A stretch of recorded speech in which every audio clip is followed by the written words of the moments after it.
want to tell you about my summer. So I was asked to do a talk, and I was, like always, a little bit late. And rather than wait for me, the next speaker started. The next speaker was a gymnast. Are there any gymnasts in the room, just so I know? Cool, will you perform? Okay. So what happened is they pushed this freaking pommel horse out on the stage as I'm answering questions. And if you're a boy and think about your middle school, like pommel horse is an object of dread, okay? This is like a death machine. And then this gymnast came out, he was all mic'd out, and he came flying onto the pommel horse, and he proceeded to do a talk. And it blew me away. Of course, by this time, I had moved off the stage. So he's up there, he's whirling and dirtling around. That's a gymnastic term, correct? And he says to the audience, he says, this is how I get a perfect 10. And I know there's a different system, but it's easier for me. I get 9.4 points just for getting on the horse and doing my job. And then he proceeded to do a triple sow-cow flip end over end. And he says, I get the next 0.3 of a point for taking on risk and exhibiting creativity in my job. And then, I usually can do this. He did this handstand where he extended all the way. His toes were pointing way into the air, and he said, I get those last 0.3, bringing me to the perfect 10 for extension. Okay? And I said, wow, what a great metaphor for the job of a product manager. So what I'm going to talk about tonight is what it is to do your job. What are the skills of that job to get the 9.4? I'm also going to encourage you to take on creativity and risk. I call that career hacking in your career. And then the last, I'm going to talk about how to extend those last 3 points by something that I call your personal board of directors. That's what I'm going to talk about tonight. So I'm going to start with the job. The way that I define the job is you love to build stuff and you delight customers in margin enhancing, that's a fancy way of saying we make a business, hard to copy ways. So this is the way I think of the job. How many of Netflix members today? Okay, thank you for paying Kelsey's future medical school bills, okay? And by the way, Kelsey raised her hand. You're on my frickin' account. What delights you? I know you all want more original content. What's hard to copy? Think about the personalization technology. And then how do they make a business? It turns out that thank you for paying your $10 a month, you can make a business in that. That's how I think about the product manager's job. So the next question is, what are the skills? So you're looking here at Steve Jobs. Okay? He showed up today on the Apple telecast, right? Prominent role, right? So what are his skills? Now you're allowed to talk. When you think of Steve Jobs, what are his skills as a product leader? Okay, I heard vision, I heard innovation, what else? Reality distortion field. What's a nice way of describing that skill? Sales, okay, good. Thank you. By the way, this is all being videoed. What other skills does he have? Oh, he has deep consumer insight, and he can actually guess what they will want in the future, even though they don't even know they want it, correct? How many are interested in the iPhone 10? A little bit? All the employed people, right? All right, so I'm going to break it down for you. Does anybody know April Underwood? She's the product leader at Slack. How many are using Slack? Okay, I got some nods. So I want you to think about you for a second as I talk about the different skills. So on your left, I've listed the product manager skills. Technical skills, management, creative, business, marketing, design, consumer science. I'll get a little bit more detailed in a second. And on the other side of the equation, I call these leadership skills. So it turns out if I'm interviewing a VP of product, I'm looking for all the PM skills, but then I'm looking to see where they are in developing these leadership skills. If I'm interviewing a marketing person, I have a different set of skills from a marketer, but I'm looking at those same leadership skills no matter which function they are, whether they're technology leader or marketing, over on the leadership skills. So let's break it down for a second. And really what I want you thinking about are what are my skills? And I want you to think about another thing, which is what's missing from this list, right? So these are the technical skills of a product manager. So to know me is I will never, ever, ever get a job at Google, because I'm not a computer science major. I was an English major. And they keep calling me, okay? I'm like, and I go through interviews and they say, well, you're not technical enough, Gib. I told you that already, okay? So the technical skills, the way I describe it, is that you work effectively with engineers. And in this case, the management skills, you're able to magically deliver through these light processes, you're able to deliver results. You're able to build stuff. And then the creative, the lifeblood of what we do is ideas and generate ideas that matter. And then, of course, to the margin enhancement, we're trying to somehow deliver shareholder value so we can get more value from customers so we can build more cool stuff for them. Marketing, I did grow up in marketing, and the way I define it today is the art of packaging and positioning ideas in ways that resonate with consumers. Design got a lot harder in the last few years when you're working on this tiny little device. So you work well with designer, but you really value simplicity. And then you talked about Steve Jobs' skills. I call it consumer science, but consumer insight via qual, survey, through data, through A/B tests. This is a set of skills that didn't really exist 10 or 15 years ago, and they're super important today. So now what I'm going to do is go to the other side of the ledger, to what are the skills that you need to have as a product leader as you mature into I call them muckety-mucks, into a VP or CPO or whatever the fancy title is. So the leadership skills, my nice way of talking about Steve Jobs' skills, it's an inspired communication of a vision that everyone can wrap their head around and they can march towards. The management, notice I've referred to it on two different sides of the ledger.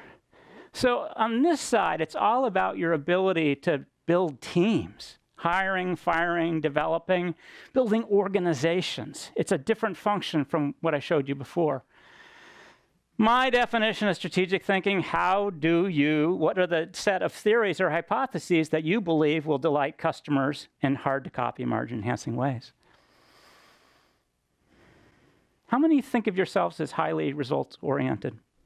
How many of you love startups, that early stage? A lot of hands stayed up. So I just call this everybody grab a shovel. Culture, at some point as you grow up, you learn how important culture is. First, you have to be a good fit, working at Reddit. But you also learn that culture is really, really important because people can make great decisions without any process or without even talking with each other. So an understanding of that as you grow up. Business maturity, that's just great judgment around people, product, and business. And newsflash, it has nothing to do with age. You know, does Mark Zuckerberg have great judgment around people, product, and the business? Absolutely. People worried about his ability to be a CEO as a 23-year-old, and the company's been on fire the last 10 years.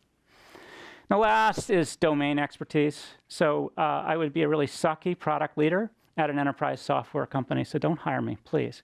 Because I tend to focus most of my energy on consumer, and there's some key differences. All right.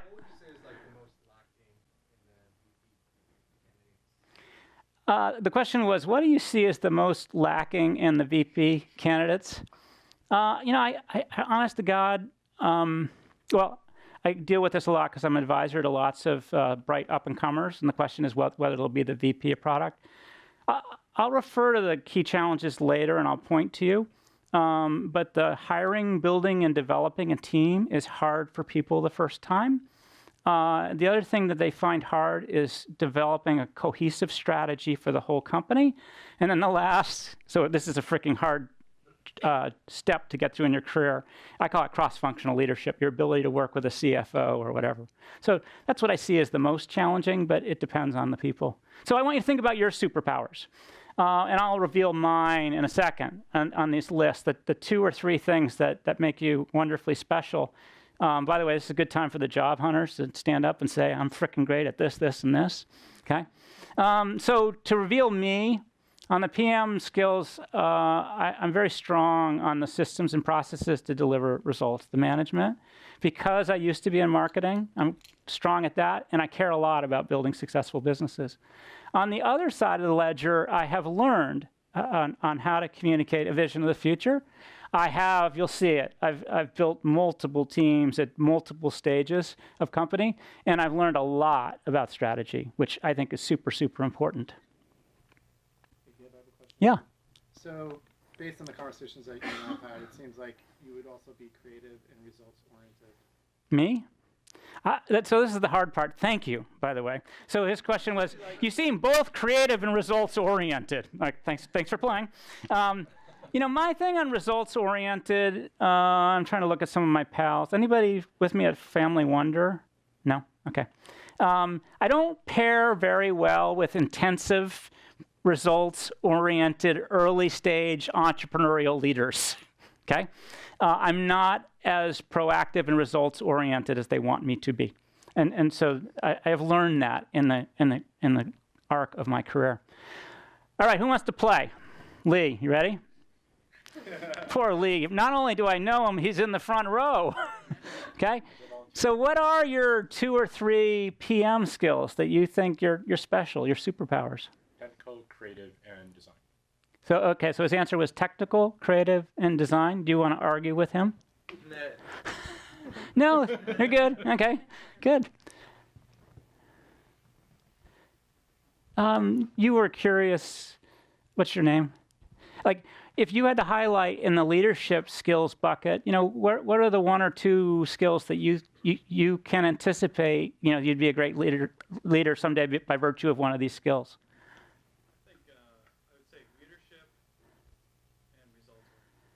That's a great mix. In fact, that is exactly the way. This is Aparna. She's at Google. She was the technology assistant to the CEO the last bunch of years. It's a fascinating career path.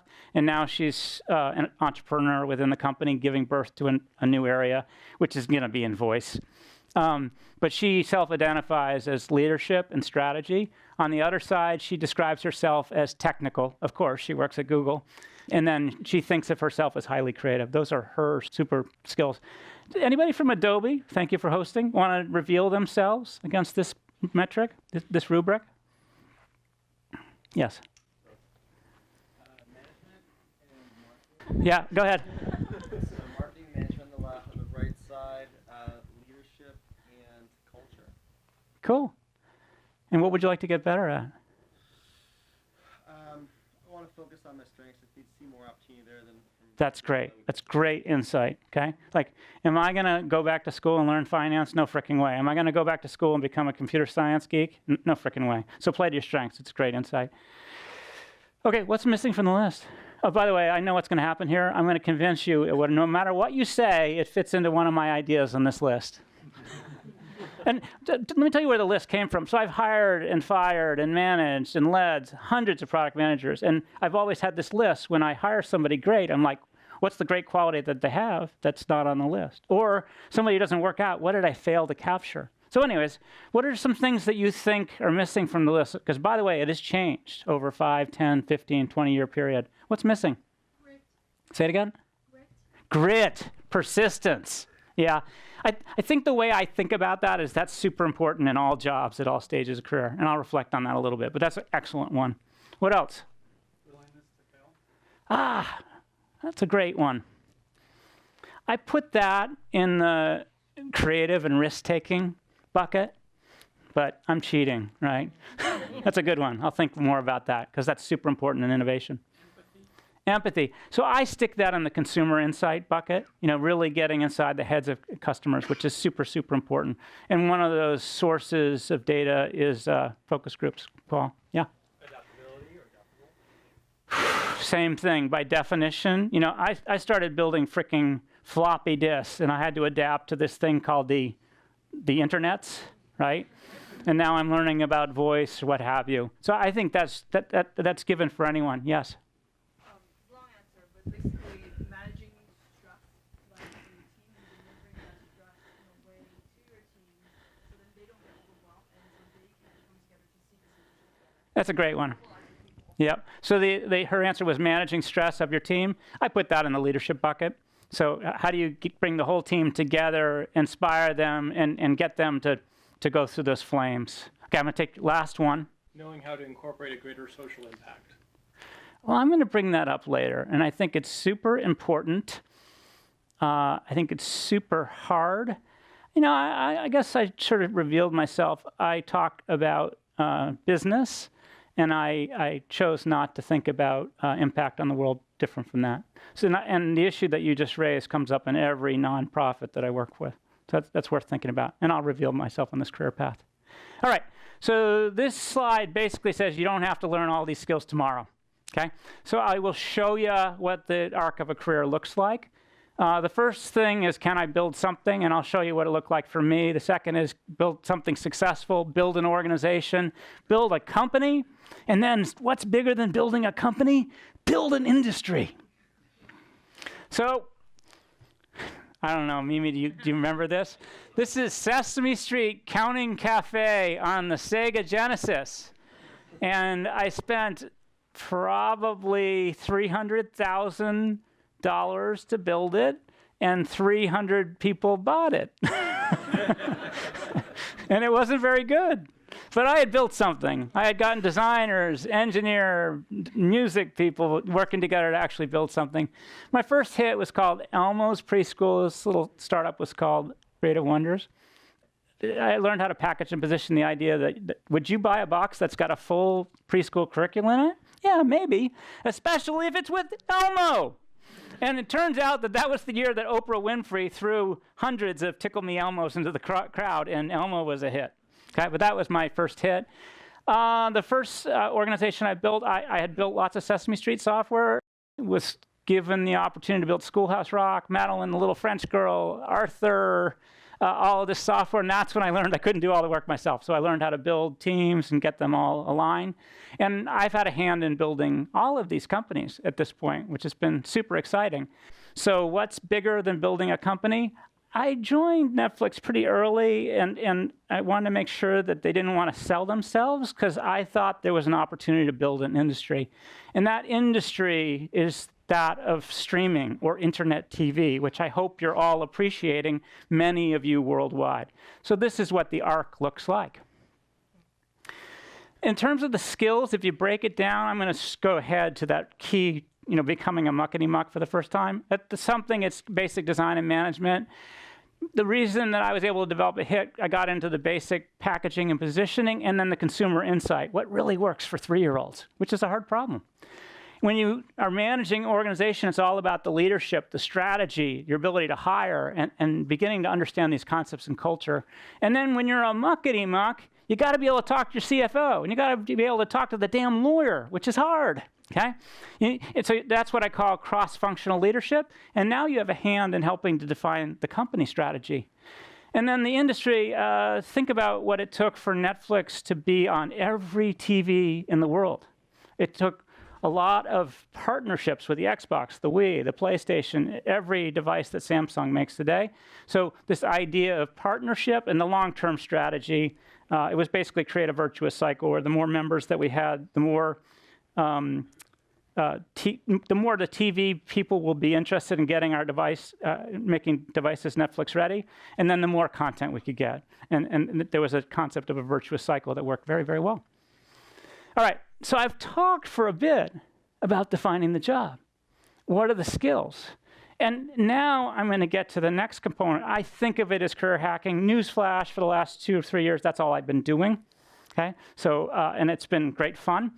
But it's how do you embrace creativity and risk in your career? And that's the question here in this chunk. So to know me, and I have to be very careful because my daughter's in the room, I don't like sticking to the straight and narrow. Okay? I was second year of business school, and most of my peers would build a resume and send it to people. I'm like, well, that's stupid. So I built a HyperCard resume. It only took me 3 months, okay? And my wife like, just freaking send them a resume, Gib, okay? So this not staying the tracks, it's been super helpful to me. I am adaptable. I am persistent. I have been thrown off the tracks. I've been fired. I've been laid off. Startups have run out of money. I've had to go from being an individual contributor to a leader in the course of a year, all sorts of different dynamics. And so if you think about people's careers, LinkedIn is out all the data for all of you, all of the steps in your career. And one of the insights that they developed when they looked at the careers of CEOs is most people thought that the career of a CEO went up a function, like maybe you'd be in sales or maybe you'd be in marketing, but they found that the the career path of most CEOs was actually a winding path. Does anybody recognize where this photo is? I think it's the Silk Road, right? Was that what you were going to say? I must be right. So this concept of a winding path, and I had the winding path. You know, I learned some marketing, and then I came into product, and it helps you to develop those cross-functional skills when you're working with different members of your team. I love Google. If you type fork in road into Google, this is what you get, okay? So careers are made out of lots of different choices. And so after the fact, I've started to think about what were the hypotheses that I had in hacking my own career. So I'm just going to reveal. Now, I was not this smart. I'm not smart now, but back at the beginning of my career, this is not how I thought about things. But if you think about the first 20 years of a career, the key question is, do I want to be in marketing or product? Did I want to be a starter at an early stage company? Or did I want to help scale a startup that existed and had a proof of concept? Did I want to work in consumer or frustrate myself in enterprise? It was a hard question. Did I want to work in entertainment where I was fundamentally rotting people's brains out watching way too much TV? Or did I want to do something good for the world in education? Okay, this was actually a hard one because unfortunately education wouldn't have paid for Kelsey's college bills. Okay, so just quickie on my career. My first startup, I took a year off from college and I started the J-World Sailing School. I loved developing the material and I loved talking and telling 30 angst-ridden, overachieving doctors, lawyers how to race sailboats fast. It was great fun. And then, this is a big career move for me. I wanted to go into creative industry. I wanted to go into advertising, so I got a job in the mailroom, okay? Which was a good place to learn a lot of things. And then I went back to business school, and I chose a business school that had its own ski area. This is at Dartmouth. And I put in a photo for you, Kelsey. This is me and Kelsey's mom. So we got married. I think she called those her Marry Me glasses. Who knows what HyperCard is? Oh, thank you guys so much. So at 2 in the morning at night, I was hacking. I was creating kids' educational games using HyperCard. And I also built my HyperCard resume. That did get me a job, damn it. I got a job at Electronic Arts. Trip Hawkins said, my resume was the second weirdest resume he had ever received. So I asked him the natural question, whose was the weirdest? He said, oh, that would be Bing Gordon, who runs marketing for me. I'm like, rock on, okay? I talked a little bit about Sesame Street, and we sold that company to, who's this? Mr. Wonderful, he made his money here. And then we grew Mattel, the learning company, all good. Now, look carefully at this. Whenever you see pixelated artwork, as you do with FamilyWonder.com, the odds are good that the company failed.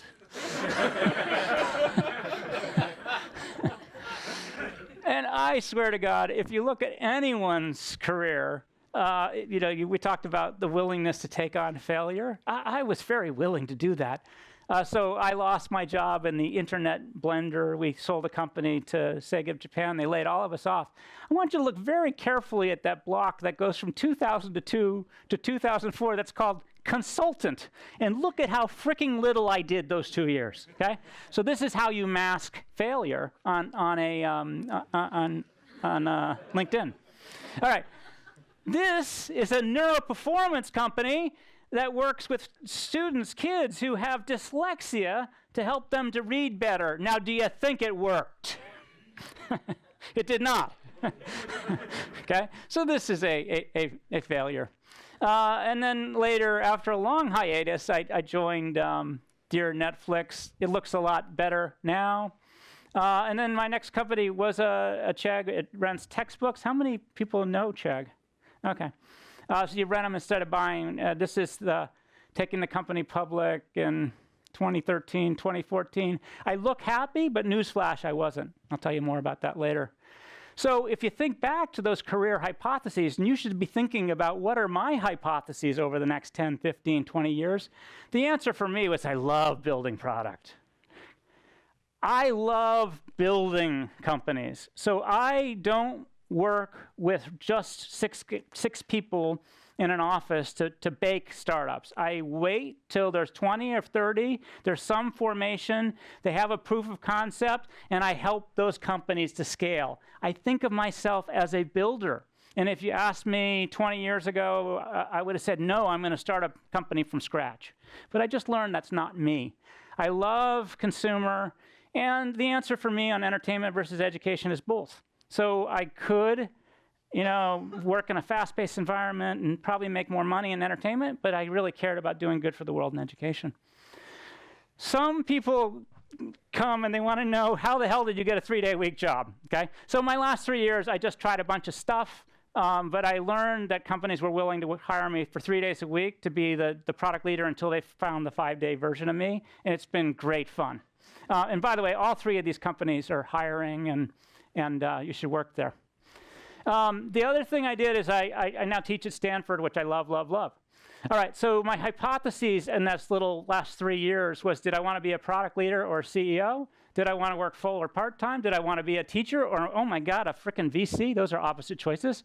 Did I want to be a board member or advisor? And I through lots of experiments, I concluded that I wanted to be a product leader that worked full part-time, that does a lot of teaching, a lot of advising, coaching, mentoring. So I just showed you my last 2 to 3 years, and I was very purposeful at the beginning of it about stating these hypotheses and then doing the experiments to see what would work and what wouldn't. And I wish that I had had that same insight 30 years ago, because it probably would have gotten me faster to where I wanted to go. All right, so how do you measure career success? How do you know if you had a good career or a bad career? What are the metrics here? What could they be? Yes? Satisfaction and enjoyment. Okay, I heard 2 different. I heard satisfaction. I heard satisfaction and enjoyment, and I heard salary. Those are both great theories. These are both potential metrics. So how much money did you make, and how much do you enjoy your job? What else? Impact on world. Impact on world.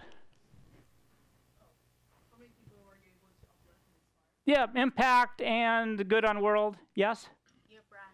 Your brand. That's interesting. Your personal brand. How do you know if your personal brand is good or bad? Yeah. What people tell, what people say about you when you're not there. Yeah, it's a fascinating proxy metric. Yep, go. How much have you learned? How much have you learned? Yes. I think it starts with asking where you want to go, and the one metric that matters is, are you getting there? How soon are you getting there? There- In the process of doing that. Yeah, okay, so there's no one answer for this, but I'm going to freak you out for a second, okay? So I'm going to graph my income, okay? I want you to learn a couple of important things. Working in a mailroom is not a good thing to do, okay? When you go to school, you make bupkis, and when you're a consultant for 2 years, you don't make a lot of money, okay? Netflix was good, Chegg was good, and then my last 3 years, if we mapped it out, half, okay? Job satisfaction. Okay, I have a question for all of you. On a scale of 0 to 10, where 0 frickin' sucks, and 10 is awesome, awesome, awesome, what's your current job satisfaction in your role? What's your number? Oh, I heard a 7. You said that out loud, correct? Yeah. Okay, 7. Okay. How do you feel about that? Okay, good, good, good. Okay. You don't all have to play. Okay. Well, let me show you mine, okay? Remember I told you at Chegg? Here I was taking a company public. Woo! My job sat was 5. I was very unhappy. One other. Look at me. I'm like up at 10 in this hacked career where I work 3 days a week and do all this other stuff. Yeah, somebody back there. Yeah. I have a question. Now with so many company metrics and the ability to track Yeah. employee satisfaction, Yeah. how does that play into the dynamic of not only the company but Yeah. individual employees? Yeah, I'd flip it. I mean, that's interesting because companies could get the answer to how you think about job sat versus salary or any of these things. They probably do have the data, and maybe they could give me insight about which of these is most important, in their case, for retaining employees. All right, so the last one I did was good for the world. So I gave you a sense of it. I felt my wife's trying to cure cancer, okay? She's like, Gib, what the heck are you doing at Netflix? You're rotting people's brains out. You know, why do they watch? They're binge watching. That doesn't sound good, okay? And she felt pretty good about, educating students in that stage. She felt really good about helping students save $1 billion a year renting instead of buying. Way cool. All right, so what's the metric? I have found it to be helpful to stay focused on that 0 to 10 scale, and I'm always focused on making sure that the current opportunity is at least an 8 or above. If my metric drops substantially below that for 6 months, at least for 6 months, that's when I know I need to do some hard thinking. Yeah. Do you think you could have gone to the 10 job satisfaction you're at now without the 5 at Chegg previously? I see. Yeah, that's a great question. So the question was, is one of the reasons that you're so happy now, Gib, because you were so freaking miserable at the end of your Chegg experience? I'll tell you what was really going on. I was frustrated by the slow rate of industry change in education, where I was delighted by the fast rate of industry change at the business and Netflix. The world, I thought, was going to go from paper textbooks to e-textbooks quickly, the way it went from DVD to streaming, and that has not happened as yet. So I felt like I was pounding my head against a wall. Yes? Can you talk about how your overall satisfaction is tied to, your job satisfaction is tied to your personal satisfaction? Maybe you may not be as similar in your job, but man, my quality of life and relationships are great. Yeah, I'm looking over at Kelsey. Got to be honest, huh? So the question was, how do you think about your career and then this other life in your personal life? It is true that the reason I was so damn happy in my career was I was able to ski 59 days last winter, okay? I guess I have learned not to really put a hard wall between the two. It's a little like, well, it's a great question. On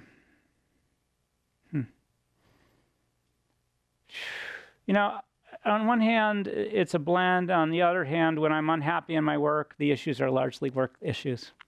So, all right. So career hacking. The things that I've learned, if I talk to my younger self, just be bold, Gib. If you are miserable in your job for more than 6 months, if you're at a 5, make some serious changes. Figure out a new role within the company. Find another company to work for. Engage in these 2 a.m. projects that might be awesome. So the things that I have learned is to be much more thoughtful about what are your hypotheses for the next 5 to 10 years of your career, and then find experiments. And one of the things that's been super helpful to me is this concept of what do you do at 2 a.m. and it can't be watching TV, that you're so passionate and interested about, could you find a career in that? And so for me, I'm usually like, okay, I'm gonna build a new talk that's focused on customer obsession, or this was a clue to me that I really like doing this kind of stuff. And the other thing, side projects are super important. So I have probably too many side projects, but side projects are ways to give 4 to 8 hours of a week, even though you're working full time, to experiment and discover what kind of things you might really, really be into. You talked about grit. What I have learned, and this is me, other people may be different, but the reason I focus on what am I so passionate about that I do at 2 a.m. is those are the things that really awaken my intellectual curiosity, and it's the chasing that intellectual curiosity that turns into grit. And all companies want you to be intellectually curious, and they want you to have that chasing after grit and be persistent. So this works for me. There are likely some people that can get excited about things they don't care about, but that has not been me. Okay, so I thought a little bit about, I'm encouraging you to be bold and to take on risk. And so I was thinking a bit about, okay, what enables that? So Kelsey, I will pay for as much education as you want, as long as there's a lot of math and science in it, okay? But I have found that education's been a great bedrock for me. I am always learning, outside of school as well. The other thing is chasing sort of small successes. So the reason I thought maybe I'd be a good builder was I could actually frickin' create a HyperCard resume. I could, despite the fact that I didn't have any programming skills. And so you find these little side projects, you have a little bit of success in them, and you chase that more aggressively. I have kept my life simple. So I have a friend, I don't think he's here right now. Philip, are you here? So Philip is a wonderful entrepreneur, and his life changed when he not only bought a house, but he renovated it. And all of a sudden he had this non-simple life. And so, my wife and I, we still have the house that we bought in 1993. Kelsey says it's pathetic and needs a designer, but we've managed to keep that our life simple, and that has helped us take on a lot more risk. Because I've lost my job so many times for so many reasons, I've gotten great at job hunting. And it's really, really awesome to know when your job stat is a 5, that within 2 to 4 months, you can go out and find something that's awesome. So learn to get great at job hunting, and I'm happy to talk about what that looks like later. And you talked about it. For me, what I've learned is, and frankly, my diminishing job stat usually corresponds to I'm not learning as much as I did early in the job. So I focus a lot on rate of learning and learning how to go beyond floppies to CDs, from CDs to the internet to voice and mobile. And that's just great fun for me. All right, so the other thing, I don't know if I used to say this in the old days, Mimi. I'm an advisor for a lot of different companies, and I'll look at the entrepreneur or the head of product and say, treat me like I'm stupid, okay? But I've learned that one of the things about me is I've sort of been able to hang on to sort of that concept of a beginner's mind, and that's what lets you learn and learn fast. And it's been super important and helpful to me. So now, you sure you don't want to do the handstand for me? No? Okay. We're going to talk about the career extension. So now you need to extend. And I have made a lot of good decisions because I have a lot of people that I talk to about, should I work for this company? Should I move from this role to that role? This is just a sample of my board of directors. So I'm going to give you some insight from each of them. So Greg Bestick is actually the dude with white hair and the glasses. He's very private. So this is the only photo on the internet I could find of him, okay? But it was he, when I was a product leader for the very first time, he said, Gib, I'm not going to be able to help you that much as a CEO in your career as a builder, but build your community of peers, because they're going to be going through the same issues as you at the same time, and they will be super helpful. And they were. So I got tons of insight from Greg and his advice in building what you guys are doing today as a meetup, learning to each other. And that's really the most important thing. Ron Hogue, I went to Little Amherst College. He went there. He knew that I had this idea of building an industry. And he said, Gib, every time you start with an early stage startup, it'll take you about 20 years to make it big enough to be an industry. So newsflash, why don't you join the company a little later in its life? Okay, so I went to Netflix. There were like 120 people there, okay, way bigger than what I was used to. But this was a fundamental insight that he gave to me. The other thing he said, I don't know from each startup if you've been lucky or good, but why don't you look for a good company that you think will fundamentally figure out how to build customer and shareholder value. So this is Irv Grossbeck. He's got a better job than mine. He's a $1 a year professor at Stanford. He invented the cable TV industry. So that was the industry that he built. So he's like, Gib, can I tell you something you may not like? I'm like, oh God, what's he going to say? He says, you're too nice to be a startup CEO. And this was at a point where I thought it was important for me to do the next stage in my career as a CEO. And it was advice that really resonated with me. He saved me years of trying to be a CEO, and I got satisfied with the idea that I was going to stay focused on being a product leader, and I've loved it. this is Patty. She's my HR partner at Netflix. She's very colorful. She's very candid. But I was walking the beach with her. It was like 2 years ago. And I was like, hey, Patty, I'm not finding roles that really make sense for me. And she said, Gib, just tell people what you want. So the next recruiter that called me, I said, can I work there 3 days a week? And they said, sure. Like, okay. Like, great insight from one of my board members. Barry, this is a little like, 3 years ago, he said, hey, he's the CFO at Spotify. The only insight I have today is the kind of companies engage in is fintech. It was like one word, plastics, right? One word, fintech. But he was right. And that led me to NerdWallet, where I had great fun for a year. Joel Jewett. Joel retired at age 40.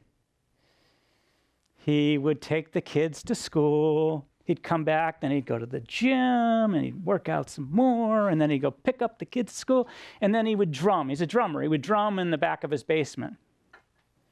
And his family did an intervention, okay? Like, Dad, you're frickin' driving us crazy, okay?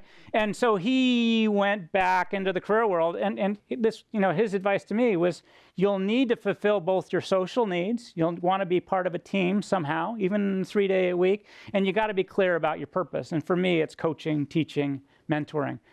Amazing advice from one of these board of director members. So some ideas on board members. So it sucks when somebody comes to me for the first time in 10 years and says, I need your help. Right?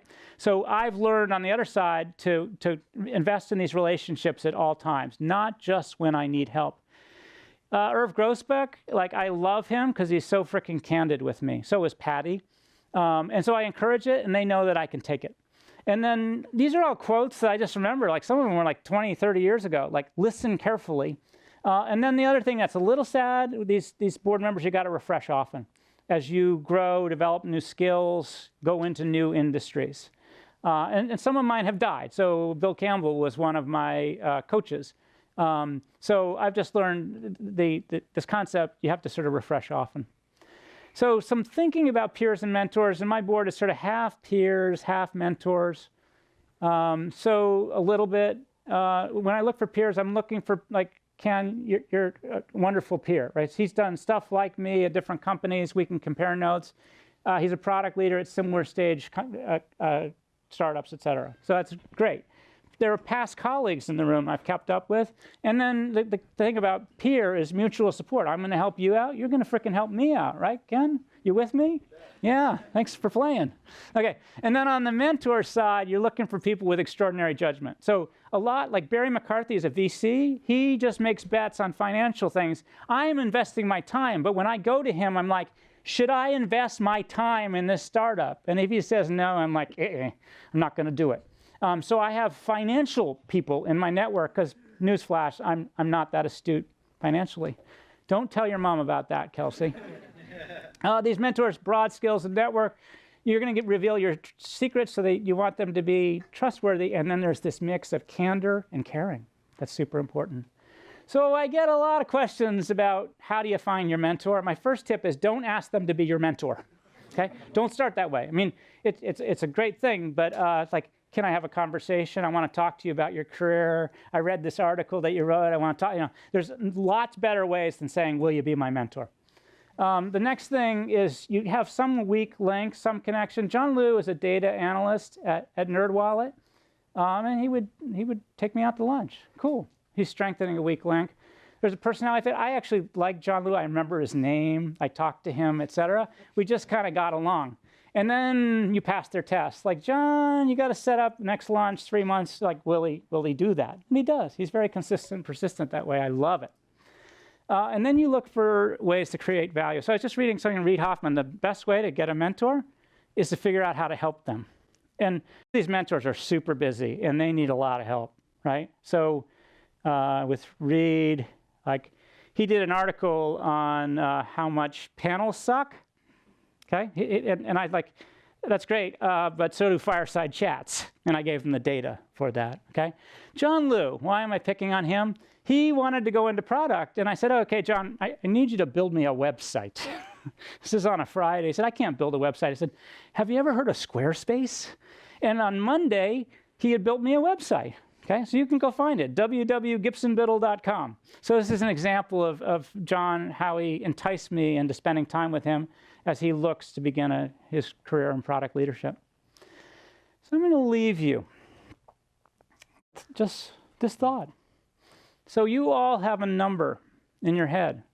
It's somewhere between 0, which really, really sucks, and some of you have a 10, and a lot of you are 8 or 9. That feels great. But a bunch of you are in the 5, 6, 7 area. And the question is, okay, if I weren't afraid of losing my job or cutting my paycheck in half or just taking on uncertainty, what would I do? That's what I want you to think about. And it's hard. Take action. So the first thing here is think hard about what your superpowers are. I know there's job hunters in the room. I know, I've worked with some of them. And I just want them to package and position themselves. You know, what are the 2 skills that you're extraordinary in the product management? And what are the 2 skills on that leadership list where you'll be awesome when you become a fully formed adult and a muckety-muck? And why would you want to do that anyway? But the second step is hack your hypotheses. You have a set of theories about what you'd really love to do. What are those theories? How do you begin to experiment with them? What are the side projects you could take in? Who are the people you go out to lunch that are already whip smart in that area? Build your board. So how many of you have a board of directors today? Wow, that's awesome, okay? And that was about 8 of 100 of you, right? For the ones who have a board, are they helpful to you? Yes. Awesome, okay? Good thing to do. And then be bold. Take on some bold bets. Experiment with that really wonky idea that you had in the 2 in the morning.